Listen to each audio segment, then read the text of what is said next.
Setelah sampai di kota Thebes, para khilafah itu akhirnya berniat untuk menjual Yusuf di pasar budak. Mereka memasang harga yang sangat tinggi untuk Yusuf, karena menganggap Yusuf ini adalah anak yang tampan dan pintar. Terlihat juga ada pendeta dari kuil Amun yang juga ikut dalam menawar Yusuf. Mereka berpikir bahwa Yusuf bisa dijadikan pelayan di kuil kelak, karena ketampanannya mungkin bisa menarik banyak orang. Mereka berusaha menawar Yusuf kepada Malik, tapi harga yang ditawarkan belum cocok, karena menurut Malik Yusuf memiliki keahlian lain yang membuatnya menjadi mahal. Di tengah transaksi, datang malaikat Jibril mengatakan Yusuf untuk tidak bersedih, karena telah dijual sebagai budak, karena sebenarnya kelak Allah yang akan membeli mereka semua. Jibril juga mengatakan bahwa mereka semua tidak tahu yang mereka tawar saat ini adalah wali Allah, yaitu Yusuf bin Yakub. Tak berselang lama, datang seorang bendahara Mesir yang bernama Putifar mencari beberapa budak di pasar.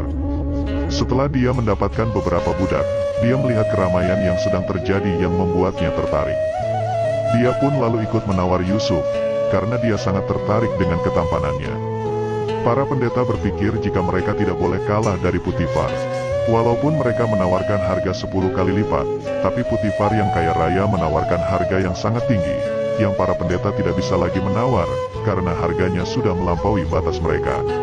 Sahabat Malik lalu berpikir, memalukan sekali mereka seolah-olah sedang jual beli barang. Dan andai mereka tahu, emas seperti gunung pun tak sebanding dengan Yusuf. Pada akhirnya Putifar yang memenangkan tawaran itu dan membawa Yusuf menuju istananya. Yusuf kembali terpana melihat keindahan kota Thebes, dan terlebih istana putih yang sangat besar. Saat Yusuf diajak masuk, datang asisten Putifar bernama Pulifer mengatakan bahwa tuannya telah mendapatkan harta karun yang sangat berharga, dan orang bodoh yang menjual anak itu pasti akan menyesal nanti. Putifar membeli Yusuf ternyata untuk menghadiahkan kepada istrinya yang bernama Zulaikha, agar menjadikan Yusuf menjadi pelayannya dan mungkin saja dia akan diangkat anak oleh Zulaikha nantinya. Zulaikha yang melihat Yusuf pertama kali pun langsung terpana melihat ketampanannya. Ketika dia mengetahui nama anak itu adalah Yusuf, dia berniat akan mengganti nama yang cocok untuk tinggal di Mesir.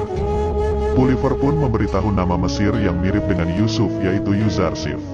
Nama itu akhirnya menjadi nama Yusuf saat ini, karena Zulaikha juga sangat menyukai nama itu. Jadi sekarang kita menyebut Yusuf dengan nama Yuzarsif saja, agar nantinya kita tidak kebingungan.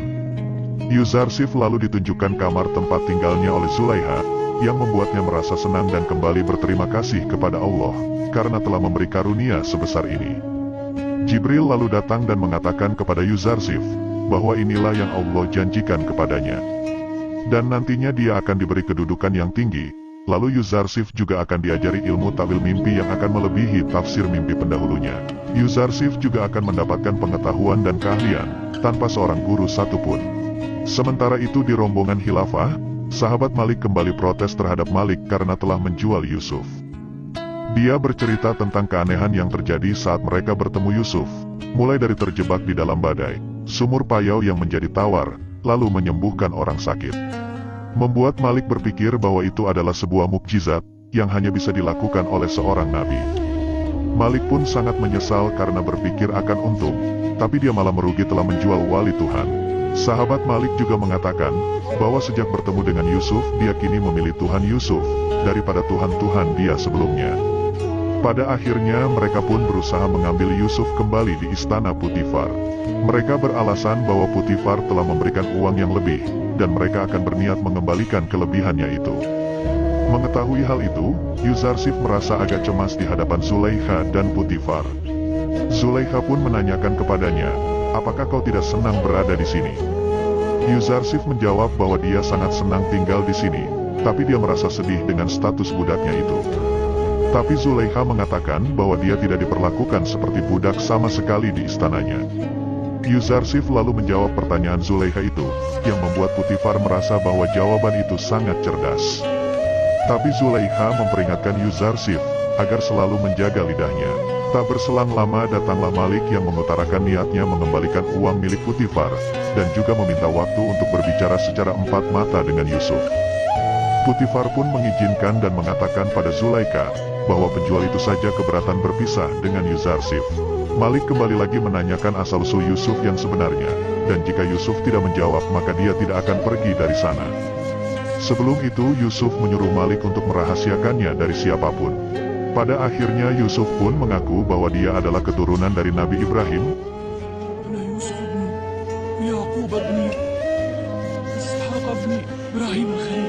Malik sangat merasa berdosa karena dia telah menjual saudara sepupunya sendiri. Karena Yusuf merupakan cucu dari Nabi Ishak, sedangkan Malik cucu dari Nabi Ismail. Sebenarnya Yusuf sudah mengetahui bahwa mereka sebenarnya saudara sepupu. Yusuf tidak merasa sedih karena sudah dijual sebagai budak, karena itu memang kehendak Allah, dan akan menjadi awal peristiwa yang besar. Malik lalu berniat akan membawa Yusuf kembali, dan membatalkan transaksi penjualan Yusuf. Tapi Putifar menolaknya karena itu sudah terlambat, dan akan menjerumuskan mereka ke penjara jika membuat keributan di sini. Malik pun terus meminta agar Putifar membatalkan transaksi itu, yang membuatnya terlibat keributan di sana. Dan akhirnya mereka berdua akan dijebloskan ke penjara oleh Putifar, akan tetapi Yuzarsif memohon kepada Putifar untuk membebaskannya. Mereka berbuat seperti itu karena mereka sangat menyayangiku Yuzarsif. Hal itu membuat Putifar memaafkan mereka, dan mengurungkan niatnya untuk menjebloskan mereka ke penjara. Karena kejadian itu, sekarang Yusuf bukan lagi seorang budak.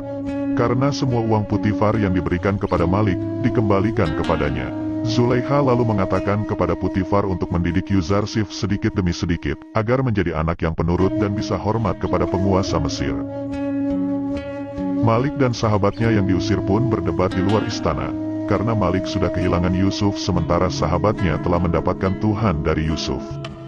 Oleh karena itu Malik berniat akan menunggu Yusuf di Mesir, sedangkan sahabatnya disuruh pulang menuju kampung halamannya bersama para khilafah yang lain. Singkat cerita, Yuzarsif yang sudah didandani oleh Kalimama asisten Zulaikha, terlihat sangat tampan dan bersih, yang membuat Zulaikha merasa terpesona kepadanya. Kalimama juga memberikan surat bukti penjualan Yusuf yang saat itu ditandatangani oleh Samun dan Malik.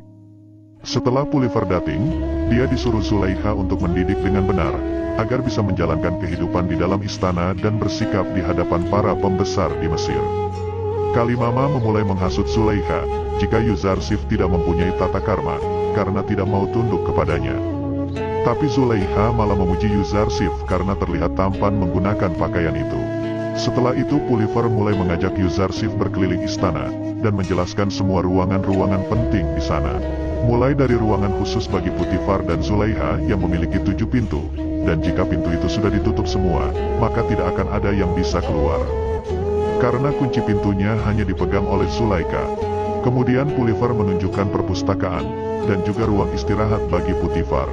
Lalu ruang makan bagi mereka, yang selalu disajikan makanan kelas 1 dan buah-buahan yang segar.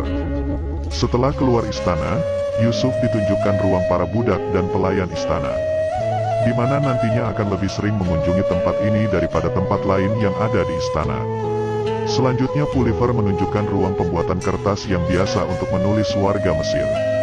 Di sini Putifar mengetahui jika Yuzarsif bisa menulis dan membaca, yang menurutnya itu adalah berkah bagi Putifar dan Zulaikha. Ketika mereka sampai di ruang penyimpanan makanan, salah satu pelayan di sana terpana melihat ketampanan, yang membuatnya menumpahkan makanan yang sedang ia siapkan.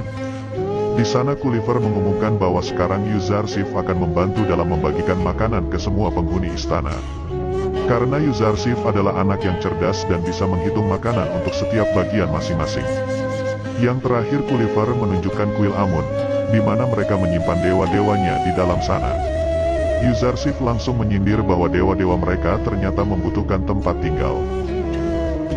Ketika akan kembali ke dalam istana mereka melihat ada kejadian, di mana ada pencuri yang sempat mencuri barang berharga milik Zulaikha.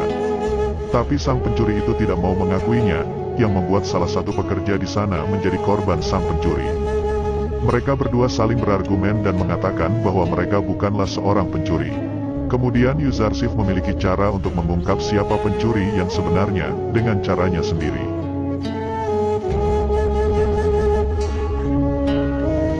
Dan pencuri itu langsung mengakui kesalahannya, yang lalu ia dijebloskan ke penjara. Semua penghuni istana begitu kagum dengan perbuatan Yuzarsif yang sangat cerdik itu. Kejadian itu langsung diceritakan Putifar kepada Zulaikha, yang membuatnya merasa berterima kasih kepada Putifar karena telah menghadiahkan anak yang sangat cerdas kepadanya. Sementara itu, dikarenakan Yakub yang masih mencari keberadaan Yusuf, menanyakan kejadian yang sesungguhnya kepada seekor serigala. Dengan izin Allah, serigala itu berbicara kepada Yakub dan dia tidak mengetahui kalau para gerombolan yang menyerang anaknya. Kemudian Yakub kembali bertanya kepada anak-anaknya sekali lagi apa yang telah mereka lakukan kepada Yusuf. Tapi mereka tetap tidak mengakuinya dan kembali mengatakan bahwa para gerombolan segala telah memakan Yusuf. Yakub langsung memotong perkataan mereka dan mengatakan bahwa serigala menyangkal tuduhan mereka. Yahuda merasa heran bagaimana bisa serigala berbicara dengan ayahnya. Tapi Benyamin langsung mengatakan bahwa dia mendengar sendiri kalau serigala itu berbicara dengan ayahnya. Sebelum pergi, Yakub kembali memperingatkan kepada anak-anaknya agar segera mengakui perbuatannya sebelum terlambat. Dan jangan lagi menuduh para serigala yang telah membunuh Yusuf. Kembali ke istana, akhirnya Zulaikha akan mengangkat Yuzarsif menjadi anak angkatnya, dan mengatakan niatnya itu kepada Potifar. Zulaikha juga menceritakan bahwa Yuzarsif berhasil menangkap pencuri yang telah membuat kegaduhan di istana siang tadi.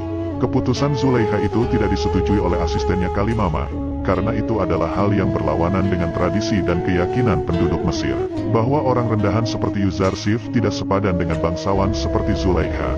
Tapi Zulaikha berpikir jika Yuzarsif sudah menjadi anaknya, maka dia sudah memiliki gelar bangsawan seperti dirinya. Kalimama juga mengatakan bahwa mungkin saja keyakinan Yuzarsif berbeda dengan penduduk Mesir, dan memusuhi dewa Amun sesembahan penduduk Mesir saat ini. Hal itu langsung membuat Zulaikha akan mengajari Yuzarsif adat istiadat Mesir kepadanya. Kemudian saat Yuzarsif sedang membagikan makanan, dia mulai berdebat dengan pendeta kuil yang akan mengambil makanan, tidak sesuai dengan jatah yang ditetapkan oleh Yuzarsif. Mereka akan mengambil 20 jatah makanan, yang padahal pendeta di sana hanya berjumlah 5 orang saja. Mereka beralasan bahwa para dewa juga membutuhkan makanan, tapi Yuzarsif berkata bahwa dia belum pernah melihat dewa-dewa itu makan sekalipun. Para pendeta itu dipermalukan oleh Yuzarsif di hadapan para penghuni istana, yang membuat mereka marah dan akan melaporkannya kepada pendeta tertinggi di kuil Amun. Namun hal itu diketahui oleh salah satu pelayanan yang bernama Mimi Sabu yang juga sahabat Yuzarsif di istana. Ia mengatakan bahwa para pendeta akan membunuh Yuzarsif jika mereka mengetahui Yuzarsif tidak menyembah dewa Amun. Tapi itu semua tidak masalah bagi Yuzarsif, karena dia percaya kepada Allah. Kalau dia tidak menghendaki maka tidak akan terjadi apa-apa.